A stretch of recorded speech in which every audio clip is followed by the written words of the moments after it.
Today we'll be discussing global inequality. When we use the term global inequality, we're discussing the concentration of resources in certain countries while there's a negative impact on the opportunities for individuals in poor and less powerful countries. Essentially, what we're talking about is the fact that in wealthier, more industrialized countries, they have typically more access to resources. They're more likely to exploit the resources of poor and less powerful countries. You look at this picture to the right-hand side that provides an illustration of global inequality. The idea that the 85 richest people in the world have a combined net worth of approximately $1.7 trillion, which is the equivalent net worth to approximately 3.5 billion people who make up the poorest population in the world. This idea that the concentration of resources, the concentration of wealth, is held by what we refer to as core nations, and the fact that it's held by a wealthy minority. And so you want to think about how this is applicable to American society. The idea that it's not exclusive to only a global scale, but in American society, we see something similar. That the top 1% have a larger net worth than the bottom 99%. And so we see this inequality being spread on a local, a federal level in the United States. We also witness it being spread on a global scale. We look at the GINI coefficients. And what this coefficient essentially does is that it measures income inequality between countries. And it measures it using a 100-point scale. And where you fall on the scale is relative to the equality or inequality that is experienced within your country. So if you are a 1 or close to a 1 on the scale, well, that means that there's relative equality existing within a country. If you're closer to the 100 side of the point scale, well, that means that there are very high possibilities of inequality. So we look here, the lowest index, the Faroe Islands, which has a 22.7 rating. We would then argue that they have a higher degree of equality than, let's say, countries like Germany or Canada or Japan or the United States or Mexico. We see the greatest level of income inequality in Lesotho, which is about a 63 rating. And as I mentioned before, with the examples that I provided, Germany, Canada, Japan, India, in the 20 to 30 range, but then you start looking at the United States, and the United States is at about a 45, meaning that we're not as severely facing issues of inequality as, let's say, Mexico or China, but it's still a very real issue that we're facing in our country. Now, the functionalist perspective, if you recall, interrelated, interconnected components of society that interact with one another for the smooth functioning of society. This idea that we're seeking to have a degree of consistency within our social world. Well, the perspective provides the following. It focuses on the way that all aspects of society are essential to the continued health and viability of the whole. What the functionalist perspective seeks to provide is an explanation as to why we have global inequality and what social purposes global inequality serves. See, a functionalist would argue the following. We have global inequality because some nations are better prepared and better at adapting to new technologies and profiting from a globalized economy. The idea that when core nation companies locate in peripheral nations, they also expand the local economy and benefits for workers. And we'll explain the difference between core nations and peripheral nations in a little bit. But essentially what they're arguing in the functionalist perspective is that, let's say country A is better at utilizing technology. Country A is better at than selling the products produced by this industrialization, produced by these new technologies. Well, chances are that country A is then going to seek to use the labor and the resources of country B. Country B may be a poorer nation. And what the functionalist perspective is arguing is that it's not wrong for country A to go into country B and exploit the labor, exploit the resources of that country, because ultimately, by country A being present, it creates more opportunities for individuals in country B. Think about companies like Nike, for example. Nike being located in Oregon, the headquarters at least. Nike produces a vast majority of their products overseas. Labor and materials significantly cheaper overseas.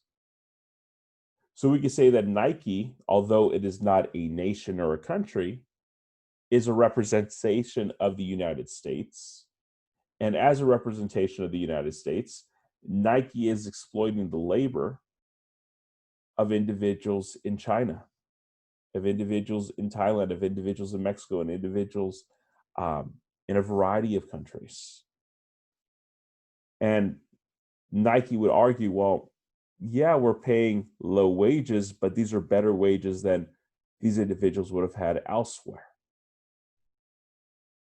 We look at conflict theory, and as you recall, conflict theory, the struggle for limited resources, this constant presence of inequality.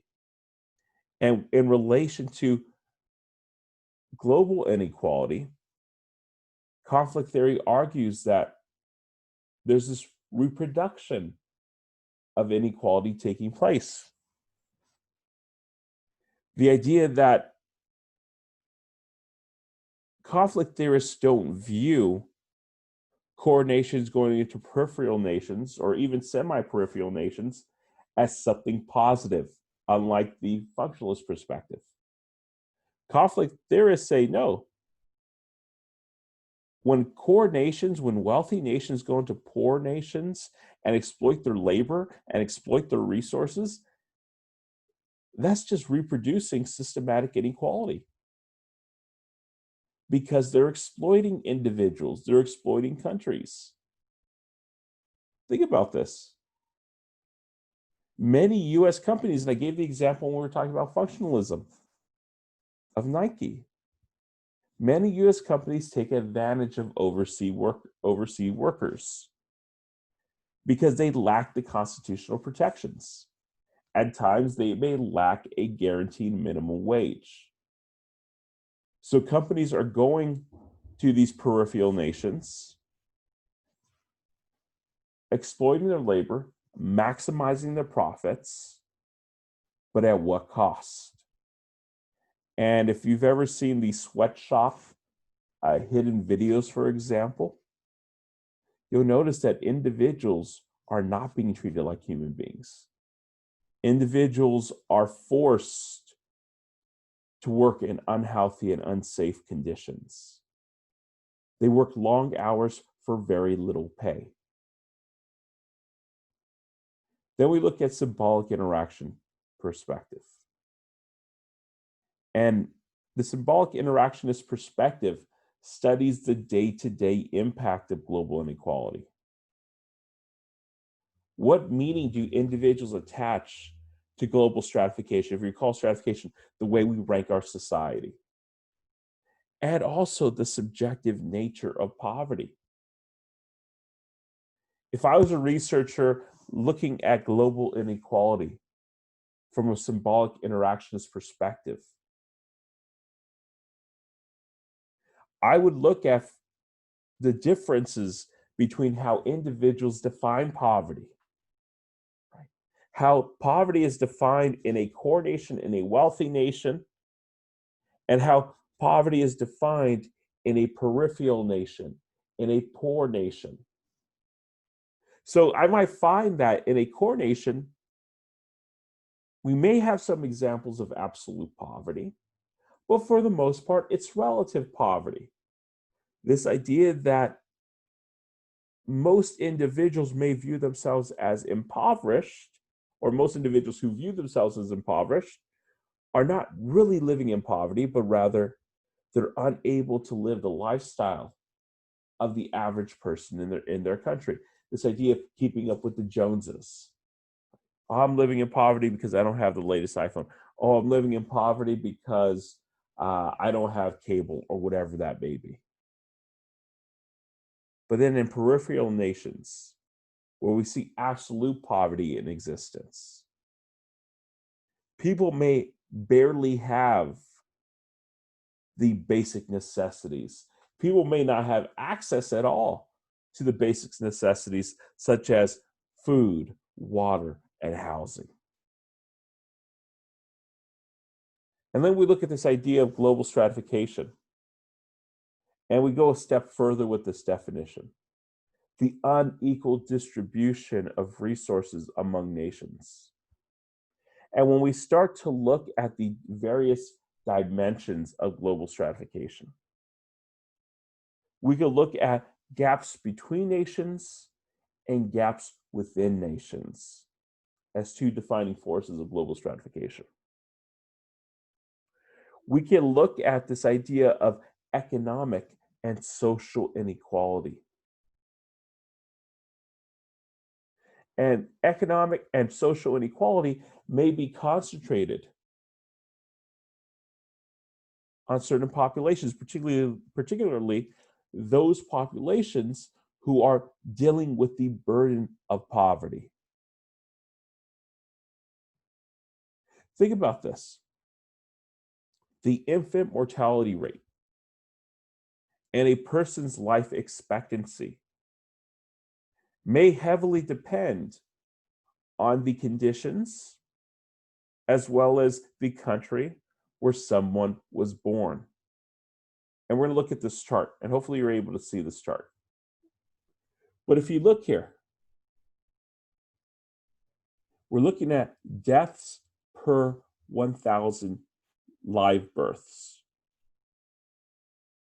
And in Mexico, we have 12 deaths for every 1,000 live births. In Turkey, we have 10. In the United States, we have 6. In Chile, we have 7. In Iceland, it's less than 1. Right? In Norway and Japan, it's about 2. You think about the economic conditions. You think about the absolute poverty. They may negatively impact the life experiences of individuals residing in particular countries. We look here. The life expectancy at birth. If you look at this chart here, and you starting at the higher end, you're looking at Japan being just under 85 years old. You're looking at Canada just under 82 years old. You look at the United States somewhere between 78 and 79 years old. You look at Hungary just over 76, Mexico just over 75. And so you start to realize that in particular countries, it's not that everyone's going to survive till they're in their mid 80s, but there's a higher possibility. And once again, this may be related to access to resources, including healthcare. When we think about global stratification, we have a tendency to only focus on economic inequality. But we also have to focus on the other forms of inequities, the other forms of inequality that exists. So we look at social inequality. And social inequality in relation to global inequality and global stratification focuses on prejudice and discrimination. That prejudice or discrimination can be against a particular race or ethnicity, a particular religion. It can create and aggravate conditions of economic equality within and between nations. We look at gender inequity.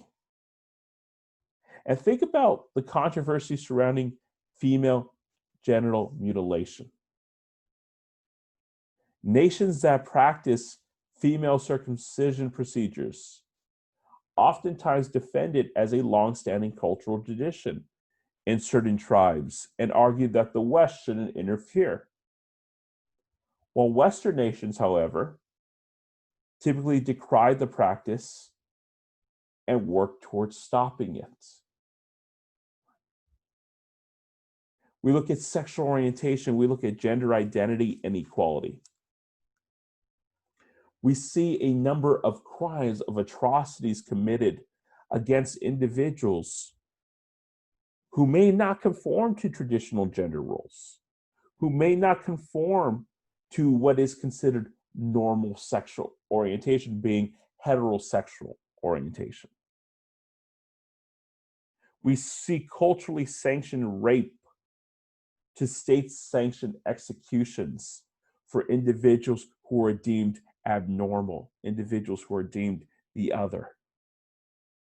We see the restriction of freedom for these individuals, and their well-being and safety is constantly at risk because they are deemed different.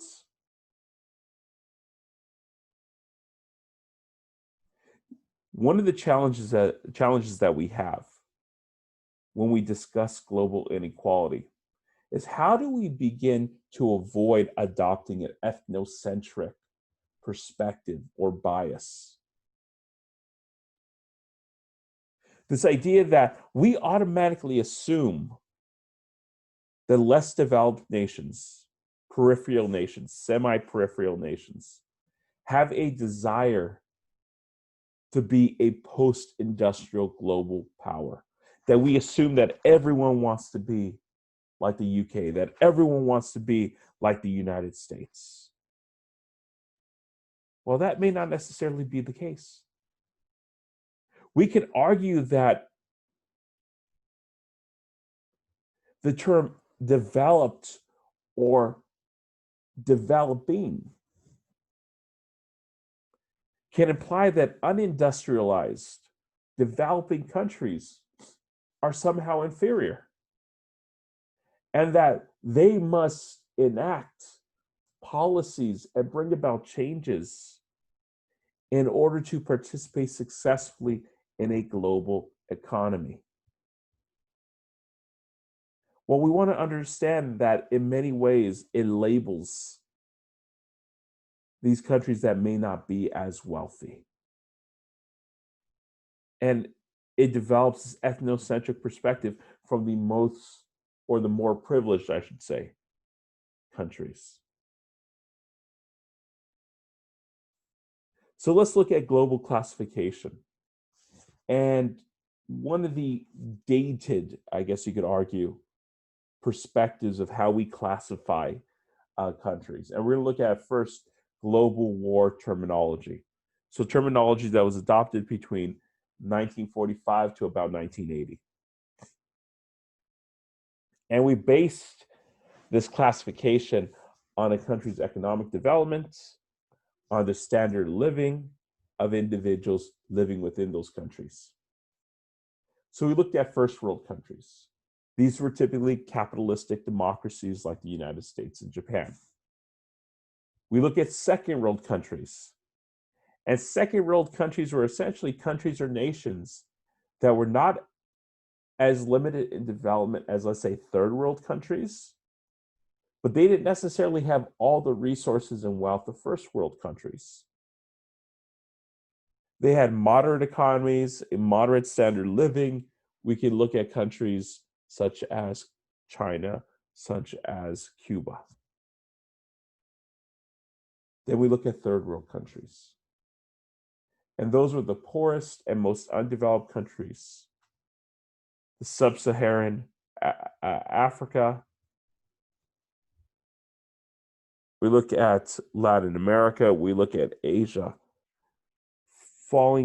Many of these countries falling into this third world country category. And then we can look at fourth world.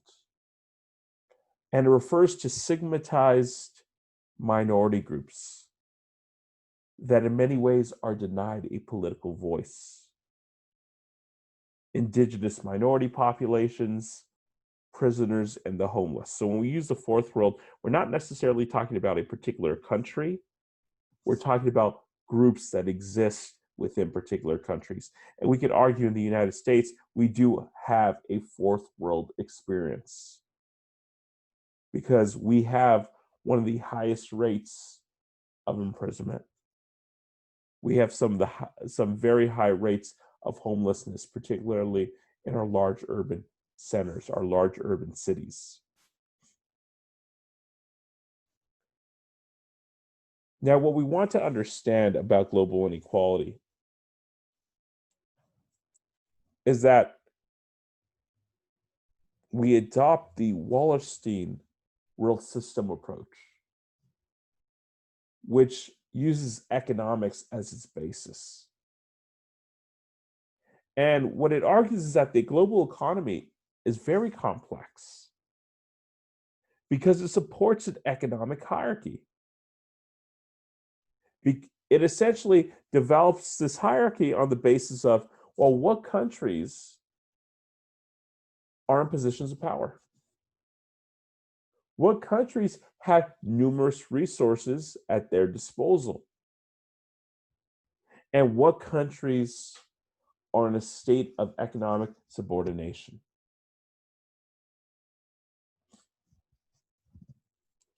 The countries in economic subordination have a very difficult challenge.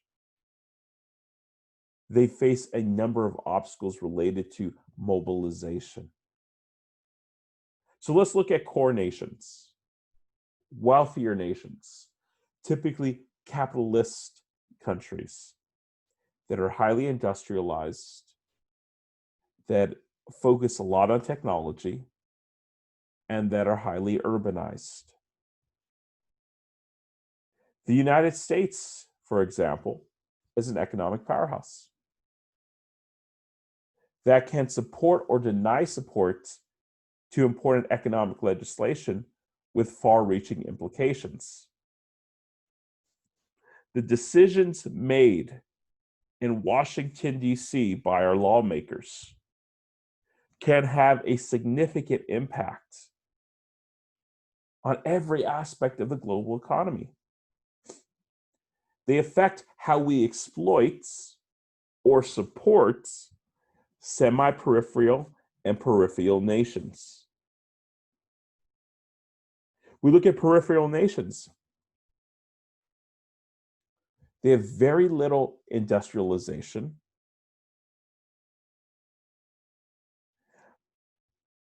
And whatever industrialization does exist is typically owned by wealthy core nations who own the means of production, who own the factories, who have taken control of many of the resources that peripheral nations may offer. Peripheral nations typically have unstable governments. They have inadequate social programs to meet the needs of their citizens. And they're typically dependent on economically dependent on core nations for jobs and aid. Well, think about Vietnam, think about Cuba. Let me give you an example of this. Global core nations may go into Cuba. They can lease or purchase the land. They can exploit the labor of workers in the tobacco fields and Cuban cigar factories. Yes, they create jobs, but those jobs don't provide a sustainable standard of living. Workers are exploited. These companies then sell their products, make a tremendous amount of wealth, but that wealth is now redistributed within Cuba. We look at semi-peripheral nations. And those are nations that are kind of caught in between. They're typically more industrialized than peripheral nations, but not as industrialized or technologically advanced as core nations. They do have some political power. They do have some teeth when it comes to negotiating with core nations because of their access or the resources of raw materials, right? An expanding middle class marketplace. Right?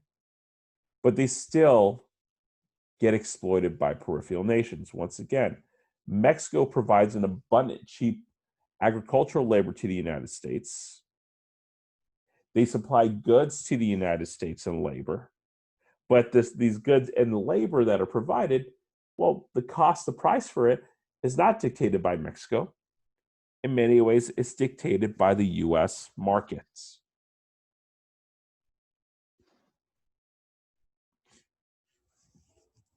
We look at this concept of high income nations. And when we use the term high income nations, we're talking about individuals who have a gross national income of at least 12,746 per capita. And so the Organization for Economic and Cooperative Development countries make up about approximately 34 nations whose countries work together to promote economic growth and sustainability. And so what we see here is that according to the World Bank, the average gross national income, the GNI, per capita, and which means the mean income of people in a nation, is typically determined by dividing the total gross national income by the total population. So what we see is that high income nations have an average income per capita of approximately $43,903. These are countries like the United States, like Germany, like Canada, like the United Kingdom. High income nations, however, face two major issues. We have capital flight and deindustrialization. When we use the term capital flight, we're talking about essentially the movement of capital from one country to another. Let me give you an example of this. General Motors decides it's going to close factories in the United States, particularly in the state of Michigan, and they go to Mexico and they open factories in Mexico. They do this because labor is cheaper, because there aren't as many restrictions. They don't have to deal with unions, right? They don't have to provide a similar wage that they would offer in the United States when operating in Mexico. We see deindustrialization, and it occurs as a consequence of capital flight. This idea that new companies are not opening to replace the companies that have left to foreign nations. The idea that global companies move their industrial processes to places where they can get the most production with the least amount of cost. That includes the building of their infrastructures, their factories, how much it costs to train workers, how much it costs to ship goods, and, well, essentially, how much are we going to pay people to perform these duties? And so what happens is in core nations and wealthier nations is these jobs within these companies that once provided middle-class salaries, well, they're going away. They're now relocating in peripheral or semi-peripheral nations. And people are going from earning a minimum wage salary in core nations, having these jobs, to now looking for work, right? Possibly facing the threat of poverty. We look at middle income nations. And middle income nations, according to the World Bank, have a GNI per capita of more than $1,045, but less than $12,746. According to the World Bank, the average GNI per capita of an upper middle income nation was approximately about just under $7,600 per capita, with a total population across all these countries of over 2 billion people, of which 62% were urban. So you think of countries like Thailand and China. You see middle income nations facing a major problem, major obstacle of debt accumulation. And when we talk about debt accumulation, it's a buildup of external debt, where countries borrow money from other countries to expand, to achieve their growth goals. Many of these countries that are identified as middle income nations face many uncertainties in relation to the global economy. They struggle with repaying debts. They even struggle with paying the interest on the borrowed money. We look at low-income nations, and these nations have a GNI per capita of less than $1,045. Realistically, we're looking at these countries having a per capita of approximately $528. And this represents over 800 million people. We see the low-income economies primarily found in Asia, primarily found in Africa, where most of the world's population lives. And some of the challenges faced by low-income nations are obviously poverty, but how women are disproportionately affected by poverty in these nations. And that most of the population that live within these countries within these continents of Asia and Africa are living in absolute poverty, meaning that they don't have the basic resources to survive. The necessities of life are very scarce, are very limited. Let's go back to defining relative poverty, absolute poverty, and now subjective poverty.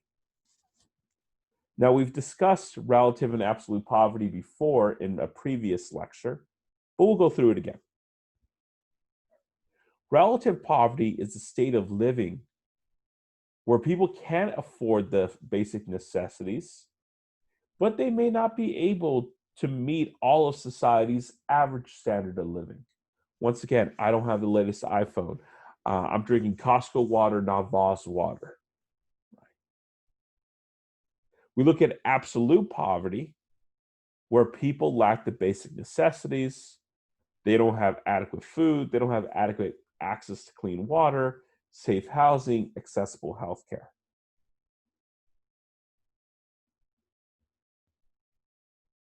We see absolute poverty being defined as individuals living on less than $1.25 a day. About 17% of the, in quotations, developing world live at or below $1.25 a day. That is absolute poverty. When we talk about subjective poverty, we're talking about poverty that is composed of many dimensions.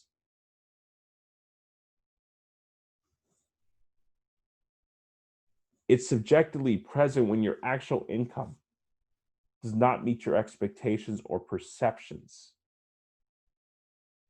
Subjective poverty is essentially how a family or an individual chooses to define themselves. And so we want to take this into consideration.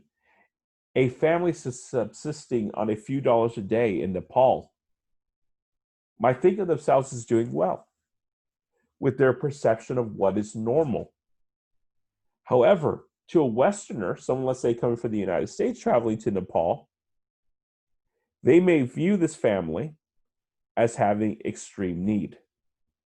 So we want to take that into consideration, that we do carry with us when we travel to other countries a degree of bias. Say, how did these people survive off $1 or $2 a day? Because we think to ourselves, in the United States, there is no way that that could happen.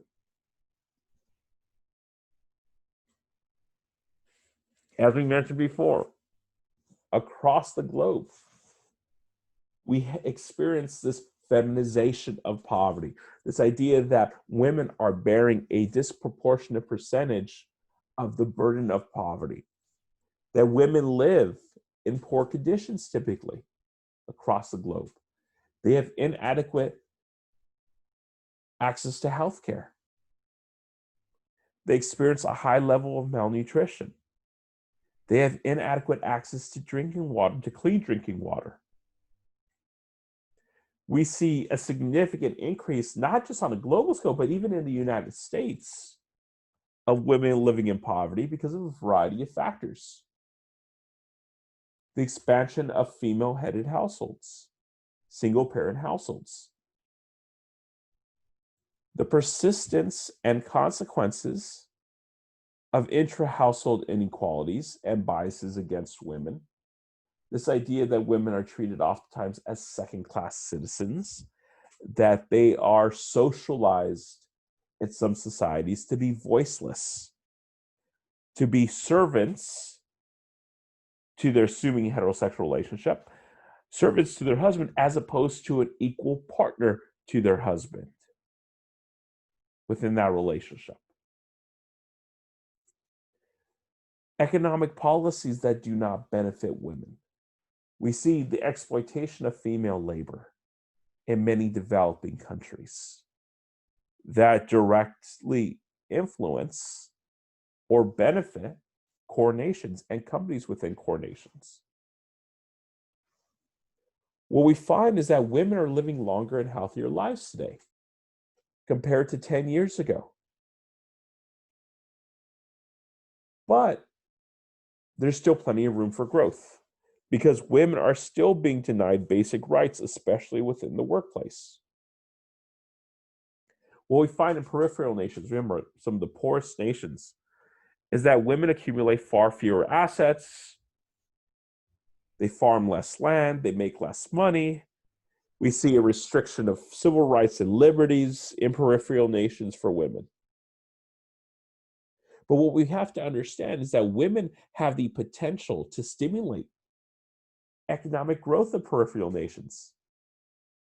But because of limited opportunities, because women are oftentimes denied the opportunity to gain an education, because women are denied access to credit to start a small business, women in many ways are being excluded from being entrepreneurs within a peripheral nation and are oftentimes subjected to being victims of exploited labor.